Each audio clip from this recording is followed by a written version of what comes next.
এই জায়গাটা cut off হলে কিন্তু 7টা রাজ্য কাট অফ হয়ে যাবে। বাংলাদেশ লাগাতার আমাদেরকে চাপ দিয়ে গেছে, আর অন্যদিকে এখন নেপালেও অস্থিরতা তৈরি হয়েছে। টেনশন কিন্তু বাড়বে। দীপাঞ্জন চক্রবর্তী, ভয়ঙ্কর একটা দিক হয়তো সামনে চলে আসতে পারে এবং এটা নিয়ে আমাদের লাগাতার হয়তো আলোচনা আজ থেকে শুরু করে দিতে হবে। দীপাঞ্জন দা, দেখো ময়ূক, এটা তো আমরা বারবার বলেছি, এবার তো জিও পলিটিক্স এর কথা হচ্ছে। আমি একটা কথা বলতে চাই, নিজুম বাবুর কথা শুনলাম, সম্মান রেখেই বলছি।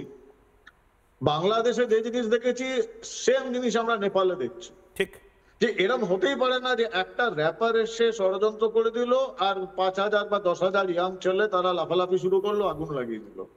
নেপালের ইন্টারনাল সিকিউরিটি সিস্টেম কি করছিল, ইন্টেলিজেন্স কি করছিল, কমপ্লিটলি ফেল, কেউ জানতে পারলো না।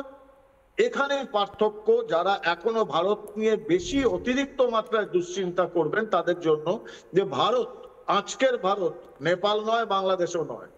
আমাদের ইন্টেলিজেন্স এজেন্সিজ, আমাদের সিকিউরিটি সিস্টেমস, আমাদের আর্ম ফোর্সেস, তারা কিন্তু সম্পূর্ণভাবে প্রস্তুত। এরকম ডিপ স্টেটরা যদি ভারতে লাফালাফি করে, আমরা সমস্ত আরব সাগর বা বঙ্গোপসাগরে ছুঁড়ে ফেলে দেব। না ময়ূক, একটা কথা বলো, সতর্ক থাকতেই হবে। কারণ আমরা দেখেছি, যেটা কথা উঠেছিল, এই কৃষি আন্দোলন নামে ভারত জুড়ে একটা শুরু হয়েছিল ষড়যন্ত্র করার। তারপর তোমার মনে আছে সেই স্পোর্টস পার্সনদের, কুস্তিগিরদের নিয়ে শুরু করেছিল। কিছু ইস্যু থাকে, সেটাকে ফ্লেয়ার আপ করা হয়। এনআরসিসিএ নিয়ে হয়েছে, ওয়াকফ বিল নিয়ে হয়েছে, এখন দেখো এসআইআর নিয়ে হচ্ছে। এবং আমি তোমাদের আগেও বলেছিলাম এই চ্যানেলে, ওয়াকফ আন্দোলন নিয়ে যখন সিদ্দিকুল্লাহ চৌধুরী বলেছিল যে 50 জায়গায় 2,000 ছেলে বসিয়ে কলকাতা বন্ধ করে দেবো, এগুলো কিন্তু জল মাপা হচ্ছে জিহাদিদের। এবং যেরকম ভাবে এগুলো সব এক সুরে মেলাও। জসিমউদ্দিন রহমানি বলছে আমরা সুলতানে তো বাংলা করব এবং তাতে আমাদের সাহায্য করবে মমতা ব্যানার্জি, এবং সেটার ভিডিও রয়েছে।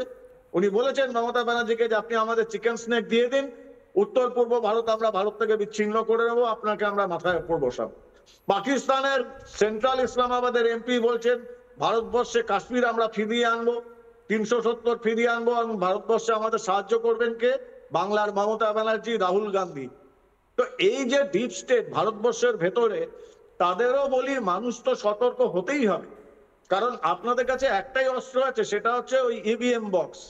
আপনারা ডিসাইড করবেন যে জিহাদিদের নিয়ে আপনারা আবার ক্ষমতায় আনবেন, যেরকম অবস্থা চলছে নেপালে, বাংলাদেশে সেরকম চলবে, নাকি এই ভারতকে এমন শক্তিশালী ভারত করুন যাতে আমেরিকা ভয় পাচ্ছে। দীপাঞ্জন দা, আমি জানি যে 1 ঘন্টায় বা একদিনে এই আলোচনাটা শেষ হবে না। আমি অনুরোধ করব কালকেও আপনাকে থাকতে। নানা ধরনের কন্টেন্ট দেখার জন্য লাইক করুন, শেয়ার করুন আমাদের ফেসবুক পেজ, সাবস্ক্রাইব করুন আমাদের ইউটিউব চ্যানেল। পাশাপাশি অন্যান্য ব্রেকিং নিউজের জন্য অবশ্যই চোখ রাখুন রিপাবলিক বাংলায়।